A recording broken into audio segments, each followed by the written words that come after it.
ఓం నమః శివాయ. ఓం నమో నారాయణాయ. నరదృష్టి నివారణ కాళభైరవాయ నమో నమః. ఓం కాళకాళాయ విద్మహే కాళాతీతాయ ధీమహి తన్నో నరదృష్టి నివారణ కాళభైరవ ప్రచోదయాత్. హరి ఓం. ఓం మహాదేవ్యై చ విద్మహే విష్ణుపత్ని చ ధీమహి తన్నో మహాలక్ష్మి ప్రచోదయాత్. హరి ఓం. మా ఛానల్కి స్వాగతం. చూస్తున్న వీక్షకులకు ప్రేక్షకులకు ప్రియ కాళభైరవ భగవద్బంధులకి స్వాగతం పలుకుతూ మమ్మల్ని ఎంతగానో ఆదరిస్తూ ఉండబడినటువంటి ప్రియ సోదర సోదరీమణులకు సనాతన ధర్మ సంరక్షకులకు జ్యోతిష అభిమానులకు అందరికీ కూడా ఆషాఢ మాసంలో బహుళాష్టమి అమావాస్య గురువారము, ఈసారి శ్రావణ మాసము శుక్రవారం ప్రారంభం అవుతుంది కనుక విశేషమైన వ్యాపార అభివృద్ధి సకల ఐశ్వర్యం అందరికీ కలగాలని కోరుకుంటూ మనసారా మహాలక్ష్మీదేవి అమ్మవారిని వేడుకుంటూ అందరికీ ఆశీర్వచనం. 16/7/2025 నుండి 31/7/2025 వరకు పుట్టినటువంటి వారందరికీ కూడా ముందస్తుగా జన్మదిన శుభాకాంక్షలు. గతంలో వివాహం చేసుకున్న వారికి వివాహ వార్షికోత్సవ శుభాకాంక్షలు. ద్వాదశ రాశుల్లో గ్రహ గమనాల్ని ఒకసారి వీక్షింపచేద్దాం. వృషభ రాశిలో శుక్ర భగవానుడు స్వక్షేత్రం సంచార స్థితి. మిథున రాశిలో దేవగురు బృహస్పతి సంచార స్థితి. కర్కాటక రాశిలో రవి బుధ సంచార స్థితి, బుధాదిత్య రాజయోగము. సింహరాశిలో కుజుడు మరియు కేతు సంచార స్థితి. కుంభరాశిలో రాహు సంచార స్థితి. మీనరాశిలో శని భగవానుడి యొక్క సంచార స్థితితో ద్వాదశ రాశుల్లో గ్రహ గమనాలు ఈ విధంగా ఉన్నాయి.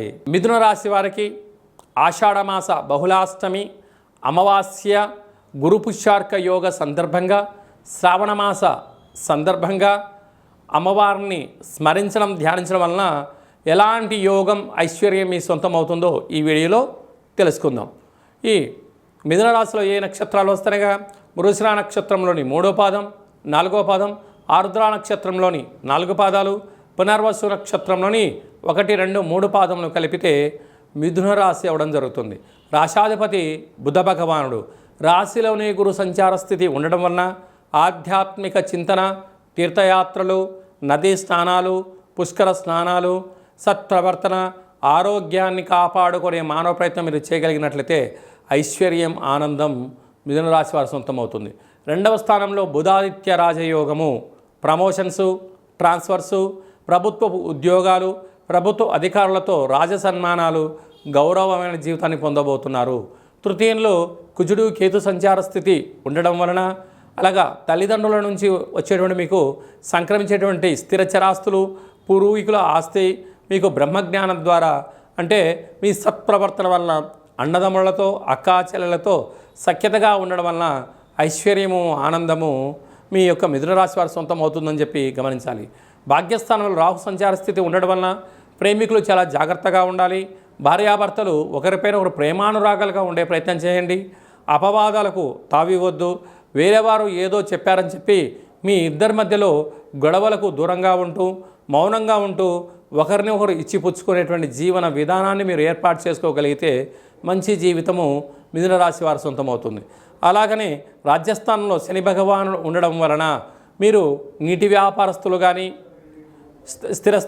స్థిరాస్తులు కానీ సకలమైన కార్యక్రమాలు ఆచరింపజేసే వారికి కూడా ప్రమోషన్స్, ట్రాన్స్పోర్ట్స్ సకలమైన యోగదాయకమైనటువంటి చాలా మంచి కాలం ఉందని చెప్పి కూడా గమనించాలి.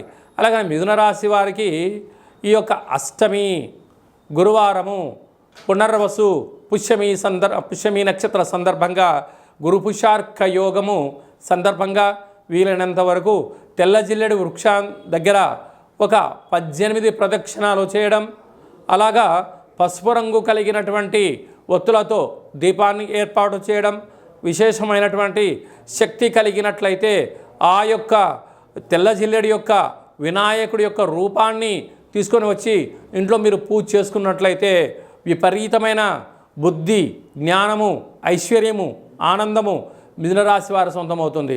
అలాగా రియల్ ఎస్టేట్ వ్యాపారస్తులు, మార్కెటింగ్ రంగంలో ఉండబడేవారు, స్వయంవృత్తులు, సేవా రంగాల వారికి చాలా మంచి కాలం ఉందని చెప్పి కూడా గమనించాలి.